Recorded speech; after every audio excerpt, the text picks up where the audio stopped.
मेरी इस वीडियो में आप सभी का स्वागत है। और इस वीडियो में एसएससी जीडी के प्रीवियस ईयर क्वेश्चन जो मैथ के आए हुए हैं वो सारे मैथ के क्वेश्चन मैं इस वीडियो में कराऊंगा। जैसे इस वीडियो में 20 फरवरी 2024 के जो मैथ के क्वेश्चन आए हुए हैं वो 20 क्वेश्चन जो फर्स्ट शिफ्ट में आए हैं मैं उनकी प्रैक्टिस कराऊंगा।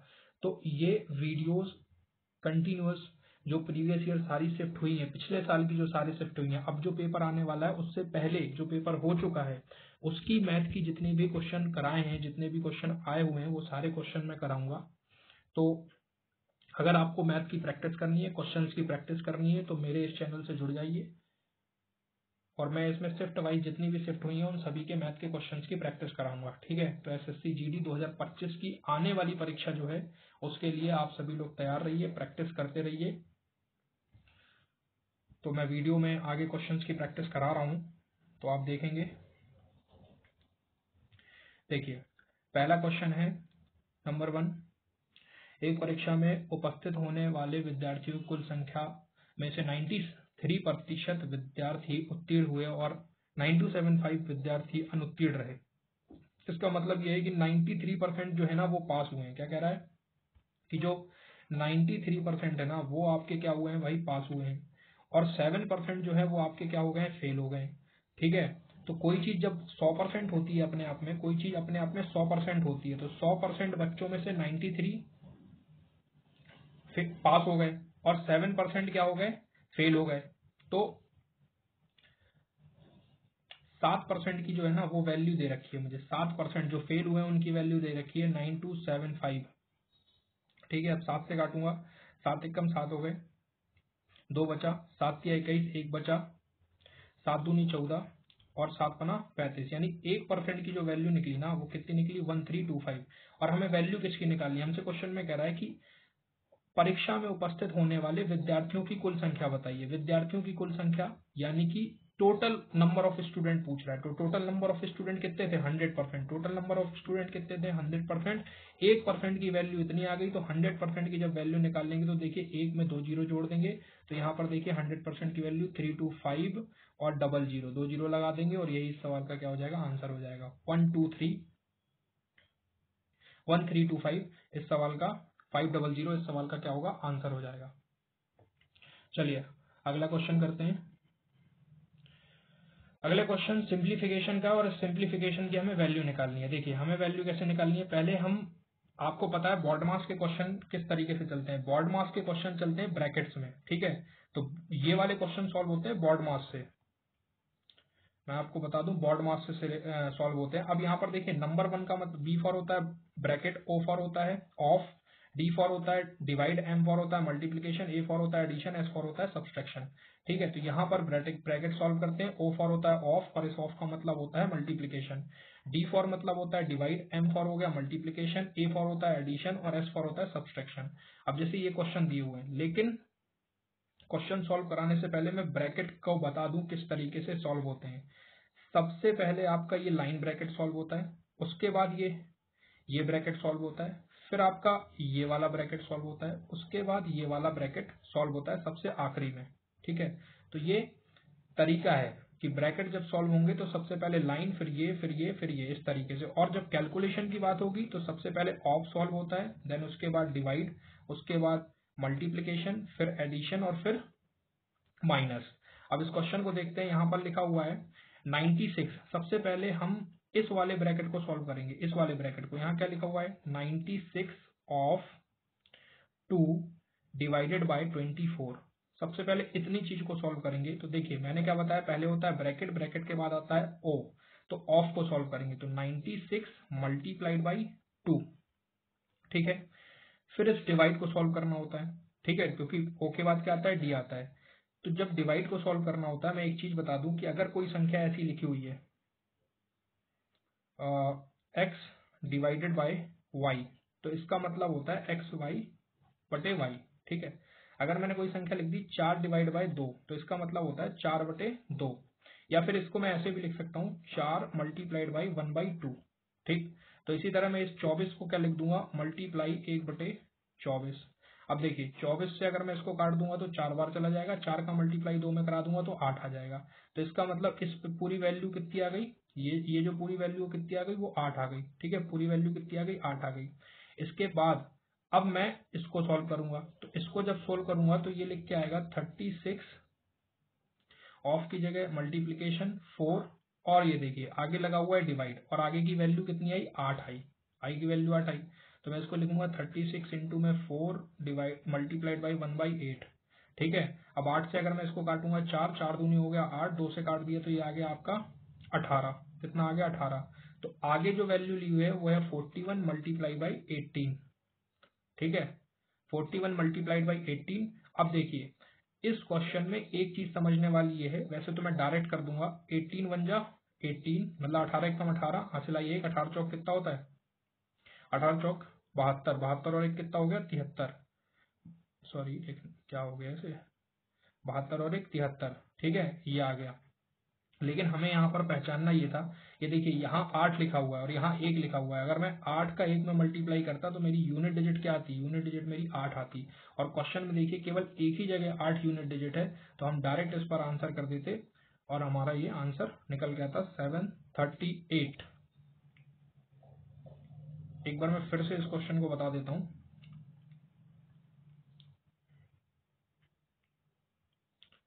इस क्वेश्चन को मैं एक बार फिर से बता देता हूँ, मे बी आप लोगों को समझ में ना आया हो।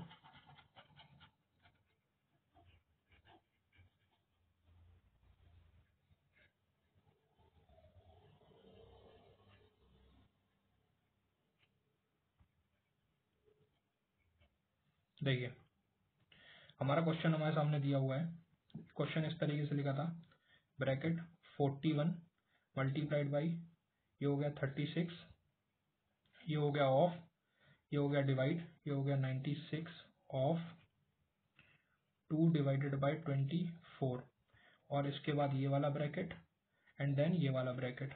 ठीक है, तो इस क्वेश्चन को करेंगे कैसे ये समझते हैं। सबसे पहले मैंने क्या बताया था, ब्रैकेट सॉल्व होता है तो ब्रैकेट में पहले हम इतने एरिया को सॉल्व करेंगे। तो जब इतने एरिया को सॉल्व करेंगे इसको लिखूंगा 96 मल्टीप्लाइड बाई 2 और डिवाइड वाली वैल्यू को मल्टीप्लाई करके 24 लिख लूंगा। तो जब मैं इसको 24 एकम 24, 24 चौके 96, 4 दूनी हो गया कितना 8, ये वैल्यू आ गई 8, यहाँ की वैल्यू इतने पूरे को सॉल्व करा वैल्यू आ गई 8।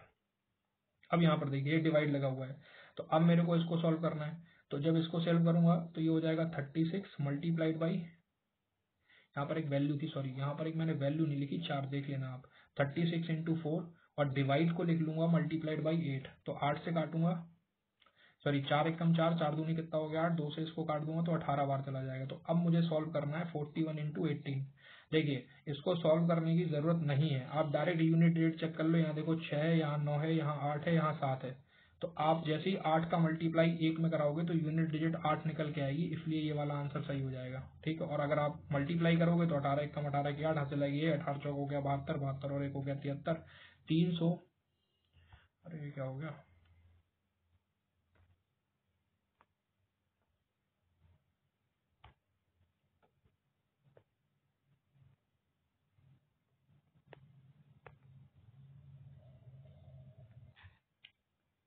तो 738 इस सवाल का आंसर आ जाएगा। अगला क्वेश्चन देखते हैं। अगला क्वेश्चन ये कहता है कि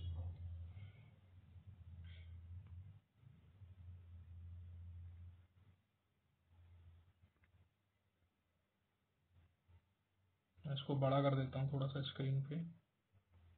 देखिए अगला क्वेश्चन क्या कहता है, किसी धनराशि पर 40 वर्षों तक प्राप्त साधारण ब्याज उस धनराशि का 2/5 है। इस लाइन को पकड़िएगा, ये लाइन क्या कह रहा है उस धनराशि का 2/5 है। तो जो साधारण ब्याज है ना, जो साधारण ब्याज यानी जो आपका साधारण ब्याज है, जो सिंपल इंटरेस्ट है साधारण ब्याज, वो कह रहा है धनराशि का, धनराशि यानी कि पी, धनराशि का क्या है, धनराशि का 2/5 है। इस लाइन को पकड़िए कि साधारण ब्याज उस धनराशि का 2/5 है। तो यहाँ पर जब धनराशि ये लिखा हुआ है इसको हम नीचे ले आएंगे तो ये हो जाएगा SI अपॉन में धनराशि को प्रिंसिपल से डिनोट करते हैं, 2 बटे कितना हो जाएगा 5। तो इसका मतलब ये हुआ कि अगर हमारा मूलधन कितना है 5 है और हमारा साधारण ब्याज कितना है 2 है, तो एक फॉर्मूला होता है साधारण ब्याज निकालने का, सिंपल इंटरेस्ट बराबर होता है P into R into T. बटे 100। पी होता है मूलधन, आर होता है रेट और टी होता है टाइम। यानी आर का मतलब हो गया दर और टी हो गया समय। हमसे इस क्वेश्चन में रेट पूछ रहा है, तो जब रेट पूछ रहा है तो हमने एसआई हमारा कितना है, सिंपल इंटरेस्ट 2 है, मूलधन कितना है 5 है, रेट हमें निकालना है, टाइम हमें दिया है 40 साल और बटे में क्या लिख देंगे 100 लिख देंगे। ठीक है, तो जब मैं इसको 2 से काटूंगा 2 एक कम 2, इसको काटूंगा ये 20 बार में कट जाएगा। ठीक है, और 20 से अगर मैं इसको काटूंगा 1 और ये 20 पंचे कितना हो जाएगा 100, तो ये हो जाएगा 1 और ये 5 से 5 कट जाएगा तो ये हो जाएगा 1 इंटू आर। तो आर की वैल्यू क्या आ गई 1 आ गई, तो आर बराबर कितना आ गया 1।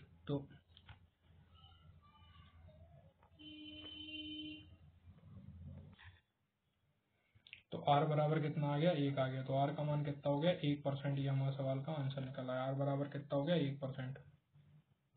अगला क्वेश्चन देखते हैं। अगला क्वेश्चन कह रहा है आर एक काम को 90 दिनों में पूरा कर सकता है, कुल काम का कितना प्रतिशत आर द्वारा 45 दिनों में पूरा किया जा सकता है। ठीक है, तो कह रहा है कितने दिनों में 45 दिनों द्वारा इसका कार्य जो है पूरा किया जा सकता है। क्वेश्चन को थोड़ा बड़ा कर देता हूँ, एक बार देख लीजिए क्या लिखा हुआ है। यहाँ पर लिखा हुआ है कि आर एक काम को 90 दिनों में पूरा कर सकता है, कुल काम का कितना प्रतिशत आर द्वारा 45 दिनों में पूरा किया जा सकता है।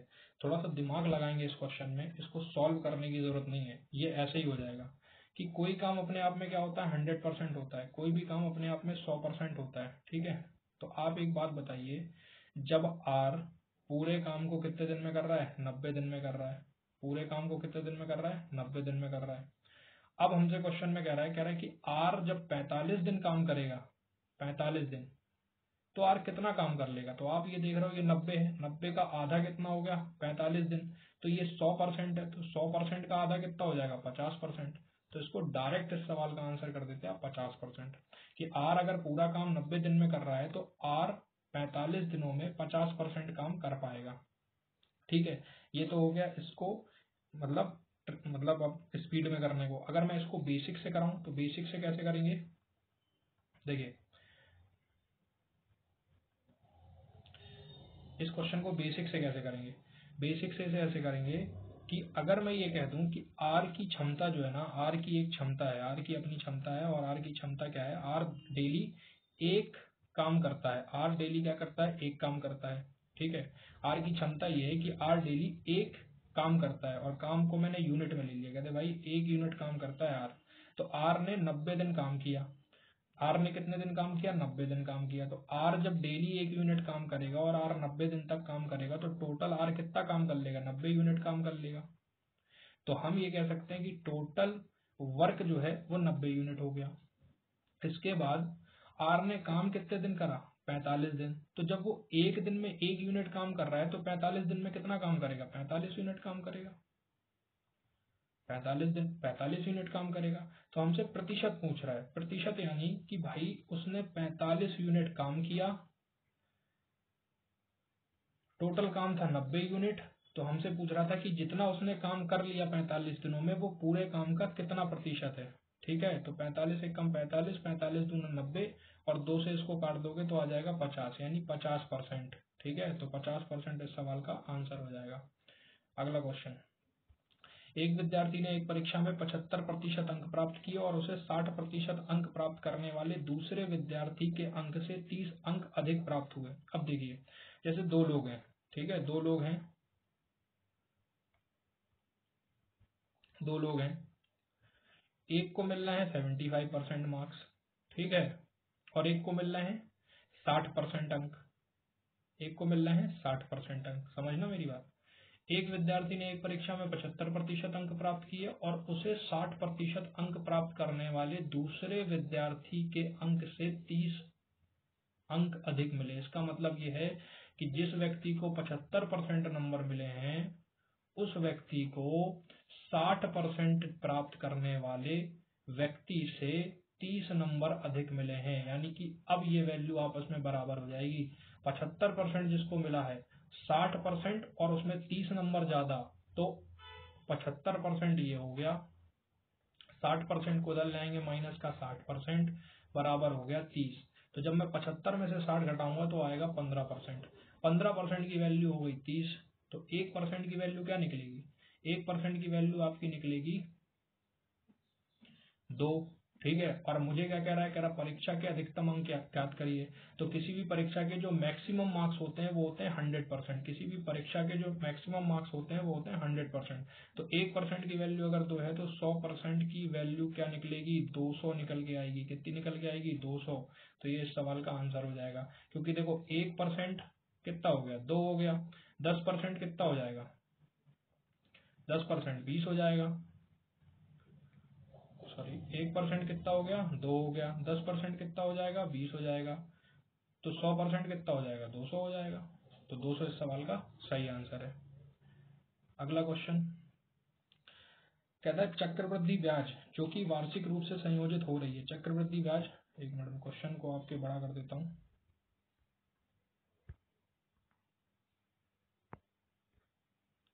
तो इस क्वेश्चन में जैसे मैंने बताया कि चक्रवृद्धि ब्याज कहता है वार्षिक रूप से संयोजित हो रही है और कह रहा है धनराशि 10 वर्षों में दोगुनी हो जाती है। तो वह समय ज्ञात कीजिए जिसमें धनराशि स्वयं का 4 गुना हो जाती है। देखिए इस क्वेश्चन को कभी भी ऐसा है ना, तो आप ये देखिए पहले धनराशि हो कितनी रही है, कह रहा है भाई दोगुनी।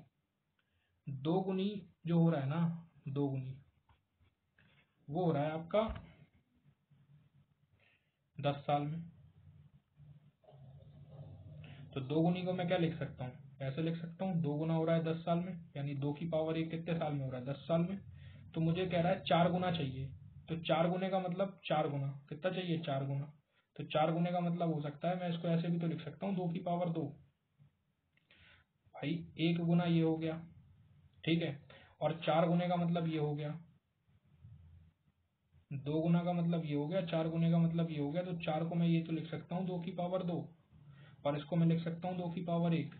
तो यही समझाने हैं कि 2 की पावर 1 जो जानने में लग रहा है 10 साल, तो 2 की पावर 2 जानने में कितना लगेगा, मल्टीपल 10 से करा देंगे तो टोटल 20 साल। तो 2 की पावर 2 यानी कि 4 गुना होने में टोटल 20 साल का समय लगेगा।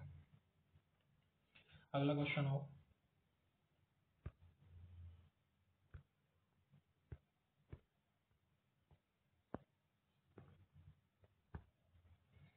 देखिए रोहित, एक लड़का है रोहित। रोहित ने 2320 रुपए में एक पुराना बल्ला खरीदता है और उसकी मरम्मत में 180 रुपए खर्च कर देता है। कहता है यदि 2400 रुपए में बेचता है तो हानि बताओ कितनी हुई उसको। कहता है हानि बता दो कितनी हुई। अब एक बात बताओ, भाई उसने बल्ला खरीदा उसने 2320 रुपए में उसने बल्ला खरीदा। उसने 180 रुपए उस बल्ले की मरम्मत में दे दिए।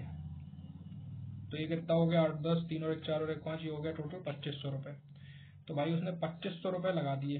कितने लगा दिए, 2500 रुपए उसने लगा दिए। तो जब 2500 रुपए उसने लगा दिया और 2400 रुपए में उसने उसको बेच दिया, तो 2500 रुपए में वस्तु खरीदी, 2400 रुपए में वस्तु बेच दी।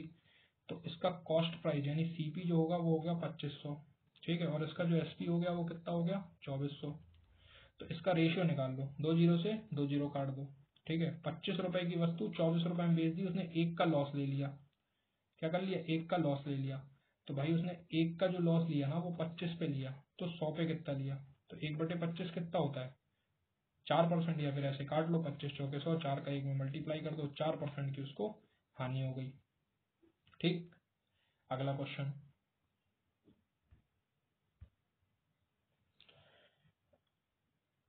कहता है 7200 रुपए को पी क्यू और आर के बीच में 1:2 1:4 1:3 के अनुपात में बांटा जाता है। हमसे कहता है आर का हिस्सा बताइए कितना होता है। सबसे पहले हम देखिए पी क्यू और आर, पी क्यू और आर इनके बीच में जो पैसा बांटा गया वो बांटा गया, आप देखेंगे 1/2 4 और 3/2 के अनुपात में। सबसे पहले अनुपात इक्वल करेंगे, तो अनुपात बराबर करने के लिए हर का क्या ले लो, एलसीएम ले लो। जो हर है 2, 1 और 2 का एलसीएम लोगे तो आएगा 2।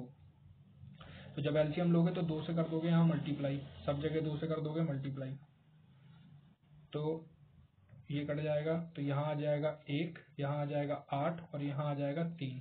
ठीक है, हमसे क्वेश्चन में ये कह रहा है कि आर का हिस्सा निकालना है। तो टोटल वैल्यू कितनी है, पी को अगर 1 यूनिट, क्यू को 8 यूनिट, आर को 3 यूनिट मिला, तो 8 और 1 9, 9 3 कितना हो गया, 12 यूनिट। और 12 यूनिट की वैल्यू जो है ना वो दे रखी हुई है 7200। तो 1 यूनिट की वैल्यू क्या निकलेगी, 600। हमसे कह रहा है आर का हिस्सा बताओ, तो तो आर कितना है 3, तो 3 यूनिट की निकालनी है तो क्या करेंगे 600 मल्टीप्लाइड बाई 3 यानी 1800 रुपये। 1800 इस सवाल का आंसर होगा। ठीक, अगला क्वेश्चन।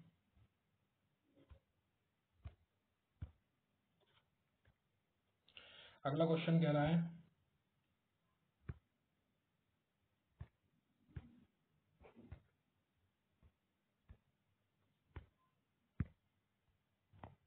क्वेश्चन को बड़ा कर दे रहा हूं। देखिए अगला क्वेश्चन ये कह रहा है कि दो रेलगाड़ी हैं,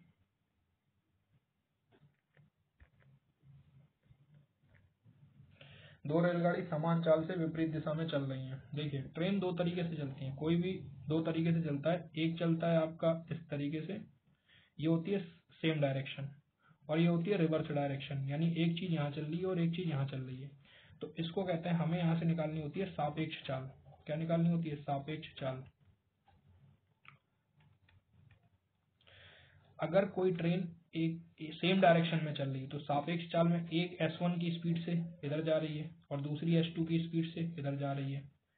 तो ऐसे केस में जब सापेक्ष चाल निकालोगे तो दोनों का क्या निकालोगे? डिफरेंस निकालोगे, S1 से S2 घटा दोगे। ठीक है, जब ये वाला केस होगा कि S1 इस डायरेक्शन में जा रही है और S2 क्या जा रही है? इस डायरेक्शन में जा रही है, दोनों रिवर्स डायरेक्शन में जा रही है, तो ऐसे केस में जो सापेक्ष चाल होती है वो जुड़ जाती है, S1 प्लस में S2 हो जाती है। सापेक्ष चाल क्या हो जाती है? जुड़ जाती है। ठीक, अब क्वेश्चन में हमसे कह रहा है कि दोनों ट्रेन की जो लंबाई है ना वो 320 मीटर है। 320 मीटर दोनों ट्रेन की लंबाई है। तो दोनों ट्रेन की लंबाई कितनी है? 320 मीटर है।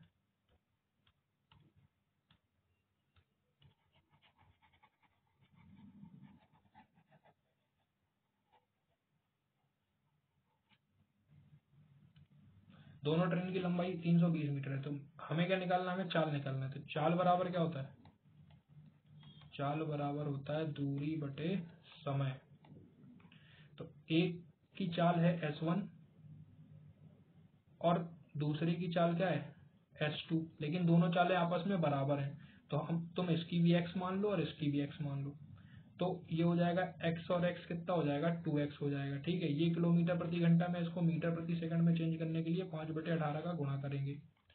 दूरी कितनी है? 320 प्लस 320, और समय कितना है? 18। ठीक है, तो 18 से 18 काट दोगे, ये वैल्यू हो जाएगी 640। 5 से इसको काटोगे तो कितना आ जाएगा? 5 एकम 5, 5 दूनी 10, 5 40। तो S2x का मान कितना आ गया? 128। तो 2 से जब काट दोगे तो ये x बराबर कितना आ जाएगा? 64। ठीक है, तो x बराबर 64 किलोमीटर पर आवर। चूंकि दोनों की चाल क्या है? समान है, समान चाल, समान चाल, तो समान चाल है तो कह रहा है प्रत्येक रेलगाड़ी की चाल कितनी हो जाएगी? तो पहले वाले की भी 64 और दूसरे वाले की भी 64, तो 64 इस सवाल का आंसर आ जाएगा, क्योंकि x की वैल्यू हमने क्या निकाल ली? 64 किलोमीटर प्रति घंटा, और यहाँ x का मान हमने क्या निकाला था? ये निकाला था। अगला क्वेश्चन कहता है एक आयत की लंबाई में 14.28% की वृद्धि कर दी जाए। ठीक है, लंबाई में वृद्धि कर दी जाए, क्षेत्रफल को अपरिवर्तित रखने के लिए इसकी चौड़ाई कितने प्रतिशत घटानी होगी? देखिए क्वेश्चन ये कह रहा है कि जैसे लेंथ है 14.28% की वैल्यू होती है 1/7। ठीक है, 1/7। तो कह रहा है लंबाई जो है ना उसमें वृद्धि हो गई। कहता है अगर 7 का 14/1/7% कितना होता है? 1 होता है। तो अगर लेंथ पहले 7 थी तो अब लेंथ 1 बढ़ गई, तो लेंथ अब कितनी हो जाएगी? 8 हो जाएगी। ठीक है, लेंथ अब कितनी हो जाएगी? 8 हो जाएगी। अब एरिया की अगर मैं बात करूं तो कह रहा है एरिया जो है ना हमें अपरिवर्तित रखना है, यानी जितना एरिया हमारा पहले था उतना ही एरिया हमें अभी भी रखना है। तो चौड़ाई में कितने % की कमी कर दी जाए? सपोज करिए कि यहाँ पर ब्रेथ है और यहाँ पर ब्रेथ है। ठीक है, अगर मैं ब्रेथ को इक्वल रखूं दोनों जगह तो यहाँ पर एरिया देखिए कितना आएगा? 7b, और यहाँ एरिया कितना आएगा? 8b। लेकिन हमें एरिया क्या करना है? पहले की तरह ही रखना है, तो यहाँ 7b हो गया, यहाँ 8b हो गया। तो मैं क्या करूंगा? मैं एक कम कर दूंगा। ठीक है, एक कम कर दूंगा, तो एक कम करूंगा कितने पे? 8 पे। ठीक है, एक कम करूंगा 8 पे, तो 100 पे कितना? तो ये आ जाएगा 12.5%। तो 1/8 की वैल्यू कितनी होती है? 12.5%। तो 12.5% की क्या हो गई? कमी करनी पड़ेगी, हमें चौड़ाई में 12.5% की कमी करनी पड़ेगी। देखो इस क्वेश्चन को इस तरीके से भी किया जा सकता है। मैं बताता हूँ एक और तरीका।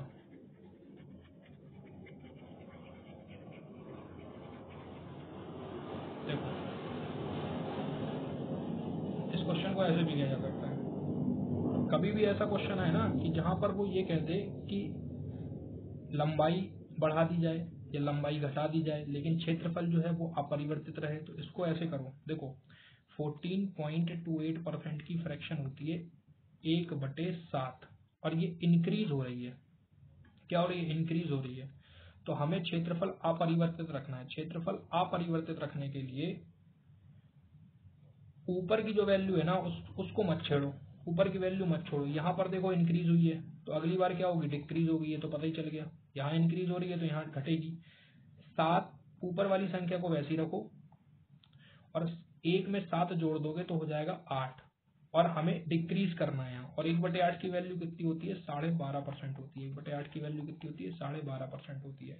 अगर इसी क्वेश्चन को मैं ऐसे कहता कि लेंथ जो है ना वो 25% से बढ़ गई, ठीक है, लेंथ जो है 25% से बढ़ गई, लेंथ 25% से बढ़ गई और क्षेत्रफल को अपरिवर्तित रखना है। क्षेत्रफल पहले जितना था क्षेत्रफल अभी भी उतना रखना है। तो लंबाई जब 25% से बढ़ गई तो क्वेश्चन क्या आएगा? चौड़ाई कितने परसेंट से कम कर दी जाए कि क्षेत्रफल अपरिवर्तित रहे? 25% की फ्रैक्शन होती है 1/4। तो देखिए ऊपर की वैल्यू को सेम रहने दो, यहाँ पर प्लस कर दो, 4 और 1 कितना हो गया भाई? 5 हो गया और यहाँ पर होगा डिक्रीजमेंट तो ये हो जाएगा 20%। तो 20% की हमें क्या करनी पड़ेगी? कमी करनी पड़ेगी। ठीक है, यहाँ पर हमें 12.5% की क्या करनी पड़ेगी? कमी करनी पड़ेगी इस क्वेश्चन के अकॉर्डिंग। तो 12.5% इस क्वेश्चन का आंसर आ जाएगा। अगला क्वेश्चन देखते हैं। 8 दिनों तक काम करने के बाद राखी को पता चलता है कि अभी तक केवल 10% काम पूरा हुआ है। वह पूनम को काम पर रखती है तो राखी से 20% अधिक कुशल है, तो शेष काम को पूरा करने में उन्हें कितने दिन लगेंगे? देखिए 8 दिनों तक काम करने के बाद राखी को पता चला केवल अभी 10% काम पूरा हुआ है। ठीक है, तो राखी की एफिशिएंसी अगर मैं 1 यूनिट मान लूं, 1 यूनिट अगर मान लूं, ठीक है, राखी से 20% अधिक कुशल है कौन? पूनम। यहाँ पर देखिए 20% की फ्रैक्शन क्या होती है? 1/5 होती है। तो राखी और पूनम इनकी एफिशिएंसी की बात करें तो राखी अगर 5 यूनिट काम करती है तो पूनम करेगी 6 यूनिट काम करेगी। ठीक है, अब राखी ने 8 दिन में, राखी 8 दिन में केवल 10% काम पूरा कर पाई है।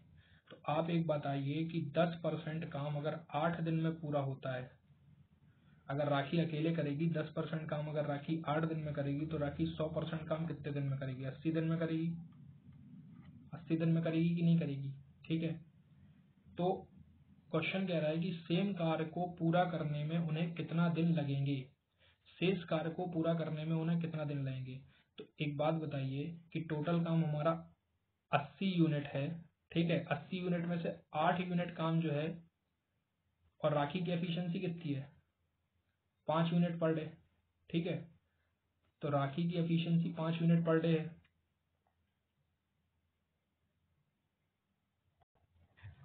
तो हमें ये पता चला कि टोटल काम जो होगा ना वो, मैंने क्या बताया, राखी 10% काम 8 दिनों में करती है। ठीक है, तो राखी 100% काम 80 दिन में करेगी।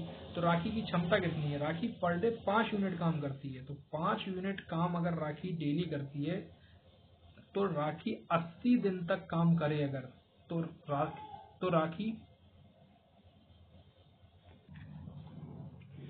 राखी जो है ना 5 एफिशिएंसी से 80 दिन में 400 यूनिट काम कर लेगी। 400 यूनिट, तो ये हो गया आपका टोटल वर्क। तो क्वेश्चन में ये कह रहा है कि राखी 8 दिनों तक काम करती है तो राखी की एफिशिएंसी कितनी है? 5 यूनिट पर डे। तो राखी ने 8 दिन तक कितना काम कर लिया? 40 काम कर लिया। तो टोटल कितना था? 400। 400 में से 40 चले गए तो बचा कितना? 360। अब ये 360 काम राखी और पूनम द्वारा करना है। तो 5 एफिशिएंसी इसकी, 6 एफिशिएंसी इसकी, तो डेली होगी 11 एफिशिएंसी के हिसाब से इतना काम 360/11 दिन में किया जाएगा। अगला क्वेश्चन देखते हैं। अगला क्वेश्चन कह रहा,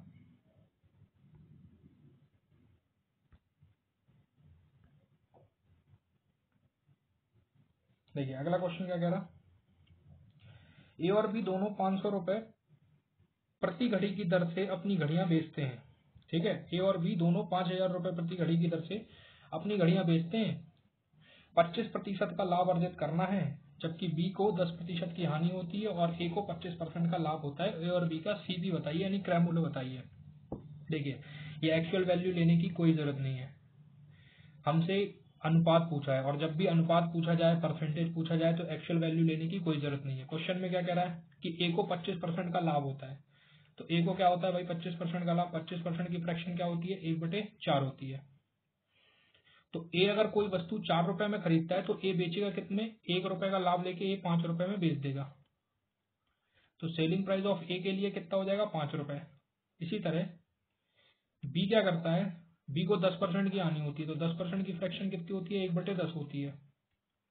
ठीक है, तो 10 रुपए में अगर उसने कोई चीज खरीदी तो 1 रुपए का लॉस लेगा। तो बी के लिए जो सेलिंग प्राइस होगा ना, वो होगा 9 रुपए। बी के रुपए जो सेलिंग प्राइस होगा वो क्या होगा, 9 रुपए। बी के लिए सेलिंग प्राइस 9 रुपए, ए के लिए सेलिंग प्राइस 5 रुपए। लेकिन क्वेश्चन में ये देखिए, प्रति घड़ी दर से अपनी घड़ियां बेचते हैं, 5000 रुपए प्रति घड़ी की दर से अपनी घड़ियां बेचते हैं। इसका मतलब ये हुआ कि इनका सेलिंग प्राइस जो है वो इक्वल है, और सेलिंग प्राइस हमें इक्वल करना पड़ेगा। तो यहाँ पर मैं 9 से मल्टीप्लाई करूंगा और यहाँ से 5 से मल्टीप्लाई करूंगा। इसका सेलिंग प्राइस भी कितना हो गया, 45 हो गया, और इसका सेलिंग प्राइस भी 45 हो गया। तो जब 5 से मल्टीप्लाई यहाँ करा गया तो इनके कॉस्ट प्राइस में भी यहाँ पर मैं 9 से मल्टीप्लाई करूंगा और यहाँ पर मैं 5 से मल्टीप्लाई करूंगा। तो इसका कॉस्ट प्राइस बनेगा, ए का कॉस्ट प्राइस कितना बनेगा, 36, और बी का कॉस्ट प्राइस बनेगा 50। तो ए और बी सीपी की अगर बात करा जाए, कॉस्ट प्राइस की बात करा जाए, तो ए का कॉस्ट प्राइस हो गया 36 और बी का कॉस्ट प्राइस हो गया 50। तो जब हम इसको काटेंगे तो ये आ जाएगा 18 और ये आ जाएगा 25। ठीक है, तो 18 और 25 इस सवाल का क्या होगा, आंसर हो जाएगा। इसके बाद अगला क्वेश्चन,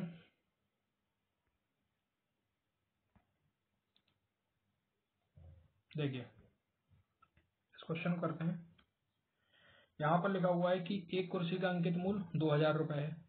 20% और x% की दो छूट देने के बाद वह कुर्सी 1400 रुपए में बेची जाती है, तो x का मान बताइए क्या होगा। देखिए भाई, कुर्सी का मार्क प्राइस है 2000 रुपए। ठीक है, पहली जो डिस्काउंट दी वो 20% की दी, तो 20% का मतलब ये हो गया कि 2000 में 20% का हमने दे दिया डिस्काउंट। ठीक है, तो 2000 में 20% का डिस्काउंट दे दिया, तो 2000 में 20% हटाने के बाद 2000 का बचा कितना, 80%। तो जब मैं इसका 80% निकालूंगा, 2 जीरो से 2 जीरो कट के 8 दूनी 16, 1600 आया। ठीक है, 20% का डिस्काउंट देने के बाद 2000 की चीज हो गई 1600 रुपए की। इसके बाद x% की और छूट दी गई, और x% की जब छूट दी गई तो इस वस्तु को 1400 रुपए में सेल कर दिया गया। तो अब यहाँ पर ले लो रेशियो। रेशियो कैसे, 2 जीरो से 2 जीरो हटा दो, और यहाँ 2 जीरो से 2 जीरो हटा दो, यहाँ कर दो 8, यहाँ कर दो 7। तो 8 रुपए की वस्तु 7 रुपए में बेच दी गई, तो हमने 1 रुपए का डिस्काउंट दिया 8 पे। तो 1/8 कितना होता है, 12.5% होता है। 1/8 का मतलब 1 रुपए का डिस्काउंट दिया 8 पे, तो 100 पे कितना, तो ये हो जाएगा टोटल 12.5%।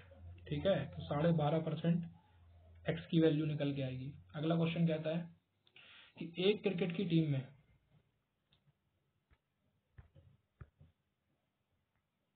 देखिए एक क्रिकेट टीम में 7 पुरुषों की आयु इतनी है और उनकी एवरेज निकालनी है। देखिए इसको ऐसे कर लेंगे कि देखिए पहले 26 है, फिर 25 है, फिर 21 है, फिर 29 है, फिर 24 है, फिर 28 है, फिर 22 है। तो सबसे पहले देखो इनको ऐड कर लो, 1 2 3 4 5 6 7, तो 20 गुणे 7, 7 दूनी 14, 140 ये हो गए।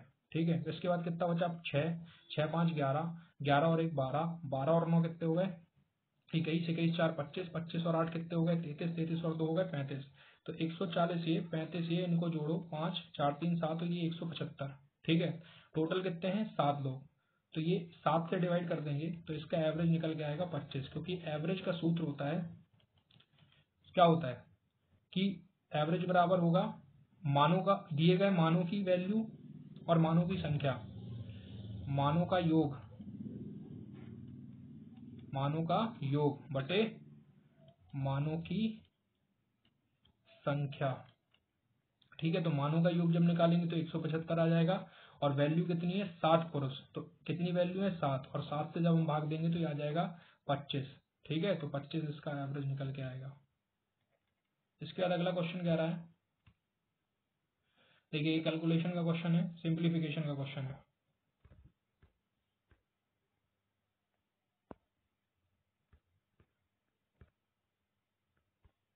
तो सिंप्लीफिकेशन का ये क्वेश्चन है, इसको कैसे करेंगे?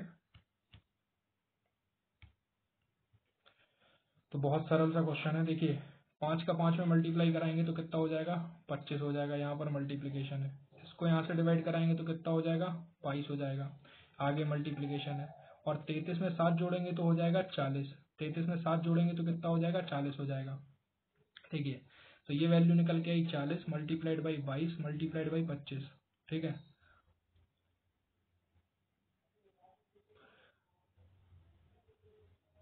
तो जब इसको सॉल्व करेंगे तो ये कितना हो जाएगा 25 चौके कितना होता है 100 होता है, एक जीरो ये वाला, इसमें 22 से मल्टीप्लाई कर देंगे तो ये कितना हो जाएगा 22,000, 22,000 हो जाएगा। और डायरेक्ट अगर करना है तो आप डायरेक्ट इसमें इन चारों ऑप्शन में 11 का मल्टीपल चेक कर लेते, 11 का केवल एक मल्टीपल है तो इसका आंसर हो जाता। अगर स्पीड में करना था तो डायरेक्ट डायरेक्ट देखते कि इसमें देखो 22 आ गया, मल्टीप्लीकेशन में क्या आ गया 22 आ गया। देखो मल्टीप्लीकेशन ऐसे लिखा था 40 लिखा था, 22 लिखा था, 25 लिखा था। ठीक है, अब ये 22 कैसे बनता, 11 गुणे 2 से बनता। तो केवल एक ऑप्शन है जो 11 से कटने वाला है, वो है आपका चौथा नंबर ऑप्शन 22,000। तो 22,000 केवल 11 से कटता है, इसलिए हम डायरेक्ट आंसर लगा देते बिना सॉल्व करे। अगला क्वेश्चन आते हैं।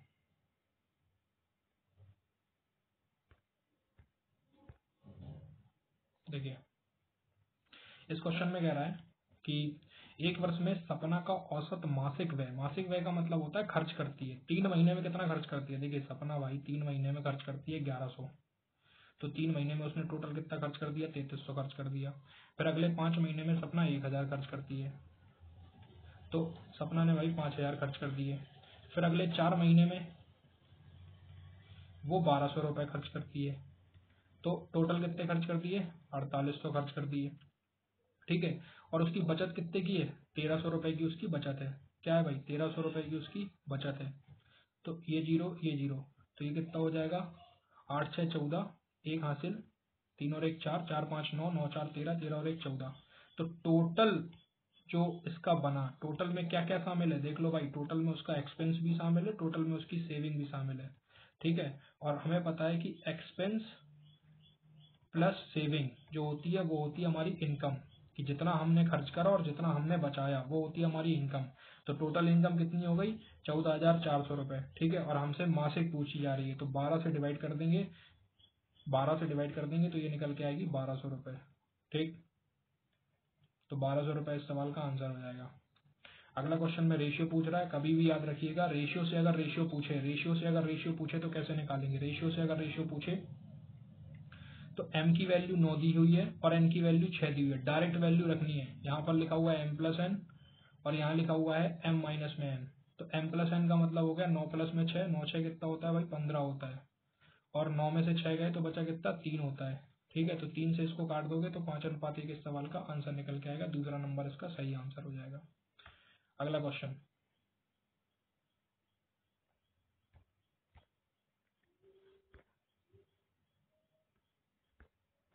देखिए,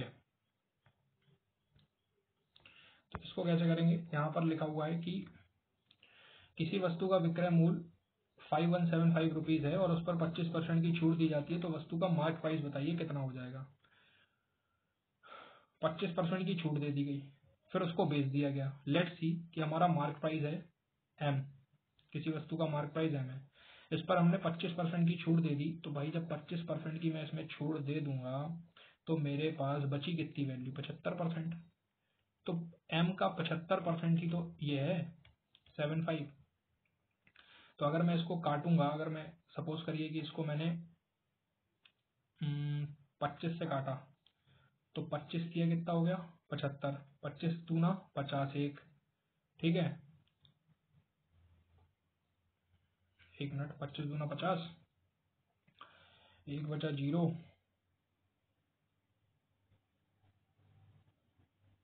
0 आ जाएगा और फिर 25 से काटूंगा 7 आ गया, नहीं कटेगा।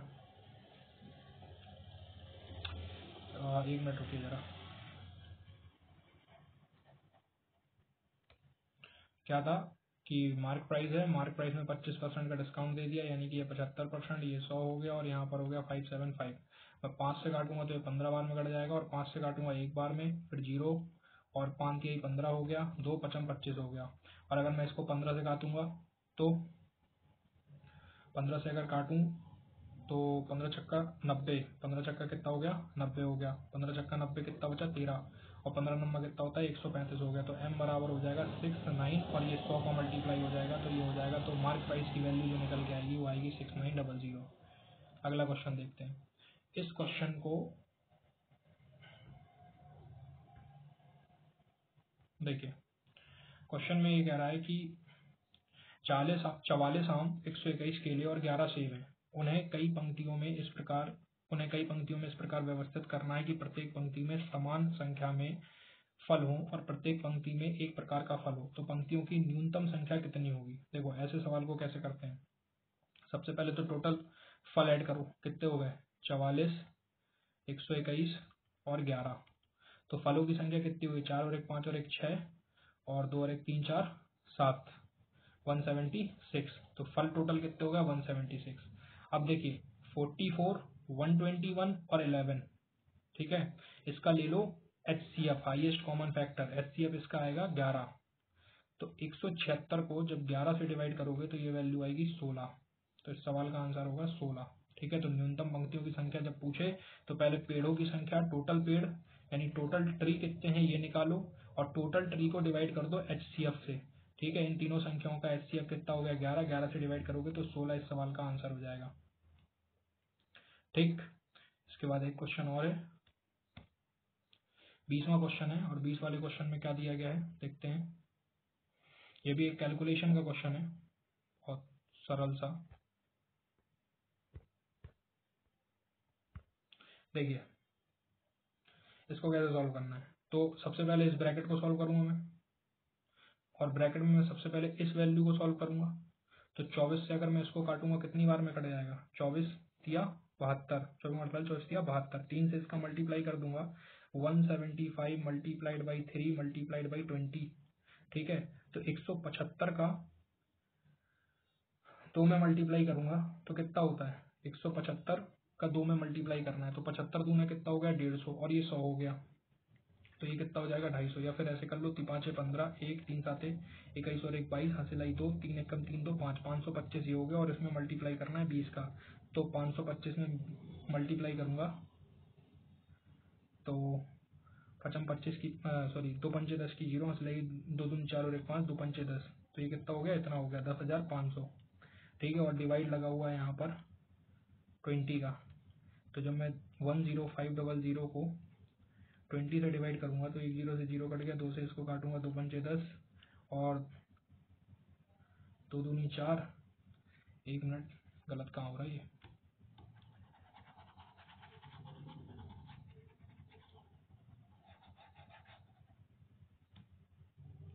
(72) ये 175, तो इसको लिख सकता हूँ 175 मल्टीप्लाइड बाई 72 मल्टीप्लाइड बाई 1/24। 24 से इसको काट दूंगा तो 48, 24 क्या हो गया 72, ये हो गया 175 इंटू में 3 प्लस का 5, 5 15, 1 3 7 21 और 1 22, 2 3 1 कम 3 2